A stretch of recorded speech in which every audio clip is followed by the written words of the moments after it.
Hi friends, ఈరోజు నర్సరీలో starting కిడ్స్కి ఏమి ఇంపార్టెంట్ నేర్పించడానికి అనేది చెప్తానండి. చాలామంది పేరెంట్స్ ఏమని అంటారు అంటే చిన్నపిల్లలు 3 ఇయర్స్ 5 ఇయర్స్ తర్వాత నేర్చుకోవాలి అంటే, బట్ పిల్లలకి లెర్నింగ్ పవరు ఒక 6 మంత్స్ నుండే స్టార్ట్ అవుతుంది. సో మీరు 6 మంత్స్ నుండి దే ఆర్ ఐడెంటిఫికేషన్ చేయగలుగుతారు. రెడ్ కలర్స్ని ఐడెంటిఫికేషన్ చేయగలుగుతారు. సో చిన్నపిల్లలకి మీరు కొంచెం కొంచెం ఇంటరాక్టివ్గా, బట్ మొబైల్స్ ఇవ్వకండి. చాలామంది ఏదో కలర్స్ అనగానే మొబైల్స్ ఇచ్చేస్తారు. బట్ మొబైల్స్ ఇవ్వకండి, మాన్యువల్గా కొంచెం ఆడిపియవండి.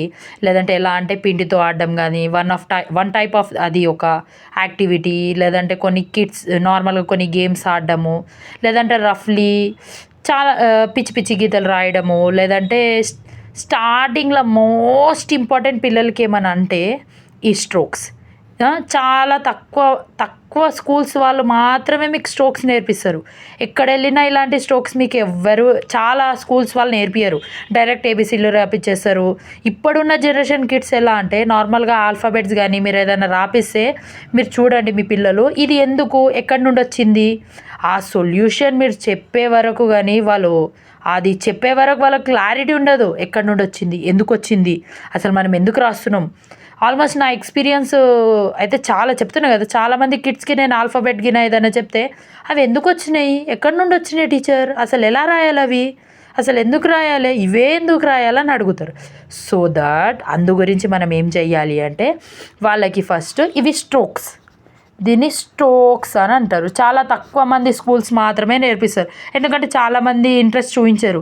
ఇంకోటి చాలామంది టీచర్స్ అయినా కొంతమంది ఏం చేస్తారంటే పిల్లలు ఇలా రఫ్లీ పిచ్చి గీతలు గీస్తున్నారు అంటే, అయ్యో మీ పిల్లలు పిచ్చి గీతలే గీస్తున్నారు ఇంకేం రాసలేరు అయితే ఆ బేస్లో అంటారు. అయితే ఆ బేస్లో కాదు, నార్మల్గా వాళ్ళు రాసేది ఏంటిదంటే వాట్ దే ఆర్, వాళ్ళ బ్రెయిన్ వాళ్ళకి ఏమి చూపిస్తుంది, వాళ్ళ ఐక్యూ పవర్ వాళ్ళకి ఏం చూపిస్తుంది అది మాత్రమే వాళ్ళు రాశారు.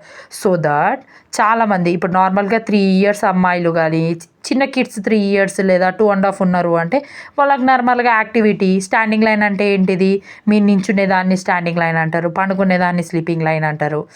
ఇలా కొన్ని వర్డ్స్ మీరు నేర్పివ్వండి. నార్మల్గా స్టాండ్ సిట్ చాలామంది పేరెంట్స్ చేస్తారు, ఇట్స్ ఓకే, బట్ ఇలా చేయడం కూడా వన్ ట్రిక్. అయితే ఈరోజు నేను మీకు నార్మల్గా మోస్ట్ ఇంపార్టెంట్ నర్సరీ వాళ్ళకి ఏం ఇంపార్టెంట్ ఇగోండి, standing line, sleeping line, slotting right line, slotting left line, curve, curve, downward curve, upward curve, circle, ఇలాంటివి పిల్లలకి మీరు నేర్పియండి. ఎందుకంటే నార్మల్గా మనము ఏబిసిలు రాయాలి అని అంటే ఎలా, ఇప్పుడు స్లాటింగ్ లైన్ 2 స్లాటింగ్ లైన్స్ రాసి మధ్యలో స్లీపింగ్ లైన్ రాస్తే ఏ వస్తుంది. ఓకే, వాళ్ళకు కూడా ఒక క్లారిటీ ఉంటుంది ఏంటిది అంటే ఏ ఇట్లా స్ట్రోక్స్ని జాయిన్ చేస్తూ వచ్చింది.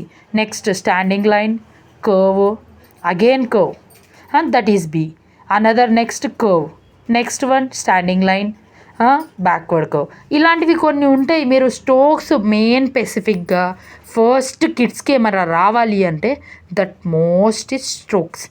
రాయనివ్వండి పిచ్చి గీతలని ఎప్పుడు మీరు నెగ్లెక్ట్ చేయకండి. ఎందుకంటే థింక్ చేయండి ఒకసారి, మీరు నార్మల్గా స్ట్రెస్ రిలీఫ్ కావాలి అన్నా మీరు నార్మల్గా కూర్చొని ఒక పేపర్ మీద మీరు రఫ్లీ రాయండి, లేదా పిచ్చి గీతలు లేదా రఫ్లీ ఏమైనా గీయండి, you will feel be better, relax అవుతారు. సో దట్ మోస్ట్ ఇంపార్టెంట్ మీరు పక్కా మీ కిడ్స్కి ఇది బేసిక్ స్ట్రోక్స్ నేర్పియండి. ఓకేనా? Thank you, bye.